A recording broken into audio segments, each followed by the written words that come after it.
Good morning. I'm Gary DeWaal, and this is Bridging the Week for August 22nd to 26th, and today is August 29th, 2016. Last week, a non-member was summarily barred from accessing all CME Group Exchanges markets for 60 days for endeavoring to disguise that he was the controller of 5 trading accounts that were not in his own name. In addition, 13 investment advisors agreed to settle charges brought by the Securities and Exchange Commission that they passed along to their own investors false performance data provided by an independent third-party advisor.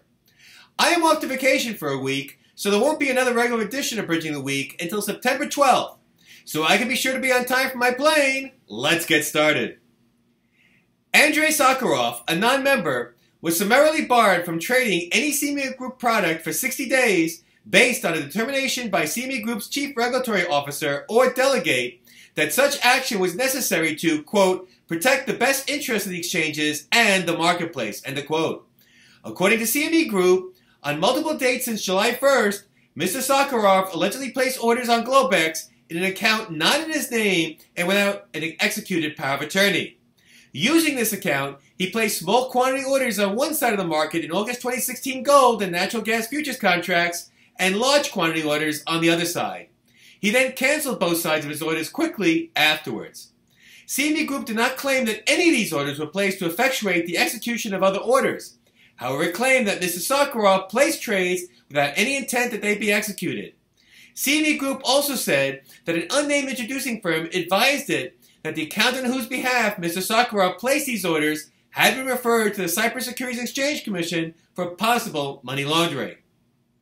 In addition to alleged CME Group, Mr. Sakharov placed trades for at least 4 other accounts not in his name at a non-identified Futures Commission merchant after advising the same introducing firm that, quote, he did not want to be officially associated with these accounts since he was concerned that he may be banned from trading following this investigation, end of quote.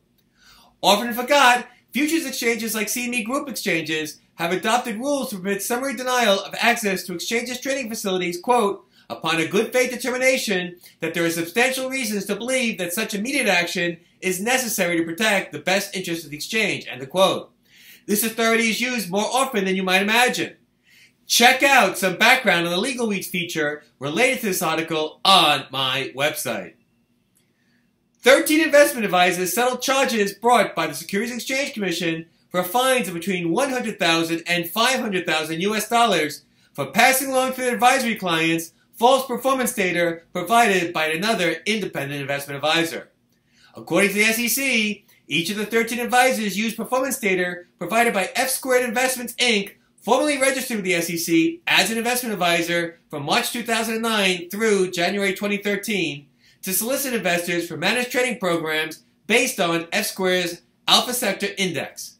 However, said the SEC, the performance data provided by F-Squared was false in that, among other things, it claimed that it was based on real client performance when it was not, and performance results that were substantially overstated. The SEC charged that none of the 13 advisors took adequate steps to evaluate the legitimacy of the F-Squared performance claims.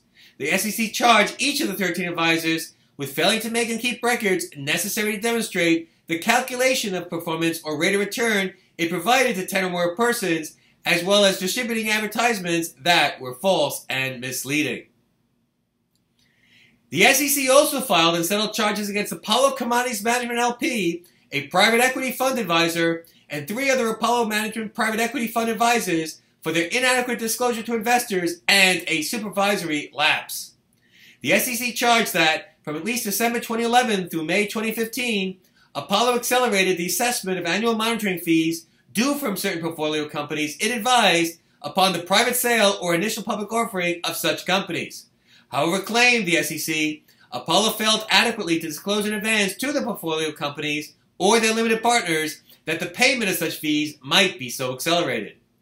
In addition, the SEC claimed that Apollo Management and Apollo Management Advisor failed adequately to disclose on certain funds and financial statements that, in connection with loans granted by the funds, an affiliated general partner of the advisor, not the funds, would receive interest payments.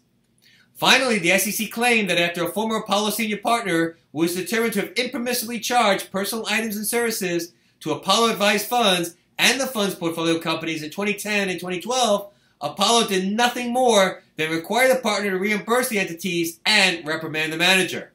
Subsequently, Apollo engaged an outside counsel who determined that the partner had charged additional personal expenses to Apollo-advised funds and the fund's portfolio companies from January 2010 to June 2013. The partner reimbursed the entities for these expenses too and entered into a separation agreement with Apollo. The SEC claimed that Apollo failed to reasonably supervise the partner. To resolve the SEC's allegations, Apollo agreed to disgorge $40.2 million to compensate investors and to pay a fine of $12.5 million.